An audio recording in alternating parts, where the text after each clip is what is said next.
ലോക്സഭാ തെരഞ്ഞെടുപ്പ് തയ്യാറെടുപ്പുകളുമായി ബിജെപിയും കോൺഗ്രസും സഖ്യനീക്കങ്ങൾക്കായി കോൺഗ്രസ് രൂപീകരിച്ച സമിതിയുടെ ആദ്യ യോഗം ഡൽഹിയിൽ ചേർന്നു. തെരഞ്ഞെടുപ്പ് തയ്യാറെടുപ്പുകൾ വിലയിരുത്താനും തന്ത്രങ്ങൾക്ക് രൂപം നൽകുവാനുമായി ബിജെപി ദേശീയ നേതൃയോഗവും ഡൽഹിയിൽ ചേർന്നു. സഖ്യ ചർച്ചകൾക്കായി കോൺഗ്രസ് രൂപം നൽകിയ സമിതി കൺവീനർ മുകുൾ വാസ്നിക്കിന്റെ അധ്യക്ഷതയിലാണ് യോഗം ചേർന്നത്. അശോക് ഗെഹ്ലോട്ട്, ഭൂപേഷ് ബാഗൽ, സൽമാൻ ഖുർഷിദ്, മോഹൻ പ്രകാശ് എന്നിവരാണ് സമിതിയിലുള്ളത്. സീറ്റ് വിഭജനവുമായി ബന്ധപ്പെട്ട് സംസ്ഥാന തലങ്ങളിൽ കോൺഗ്രസ് നേതാക്കളുമായി ചർച്ച നടത്തുന്നത് ഈ സമിതിയാണ്.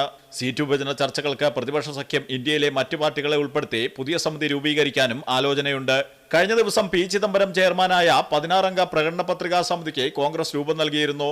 ഛത്തീസ്ഗഡ് മുൻ ഉപമുഖ്യമന്ത്രി ടി.എസ്. സിംഗ്ദേവ് കൺവീനറായ സമിതിയിൽ ശശി തരൂർ, പ്രിയങ്ക ഗാന്ധി, ആനന്ദ് ശർമ്മ തുടങ്ങിയ നേതാക്കൾ അംഗങ്ങളാണ്. അതേസമയം അധികാര തുടർച്ചയിൽ 325 സീറ്റുകൾ ലക്ഷ്യമിടുന്ന ബിജെപിയും തെരഞ്ഞെടുപ്പ് പ്രവർത്തനങ്ങൾ വിലയിരുത്തി.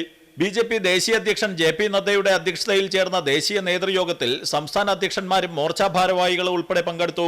കേന്ദ്ര സർക്കാരിന്റെ വികസന നേട്ടങ്ങളുടെ പ്രചാരണം, 5 സംസ്ഥാനങ്ങളിലെ തെരഞ്ഞെടുപ്പ് ഫലം എന്നിവ യോഗം അവലോകനം ചെയ്തു.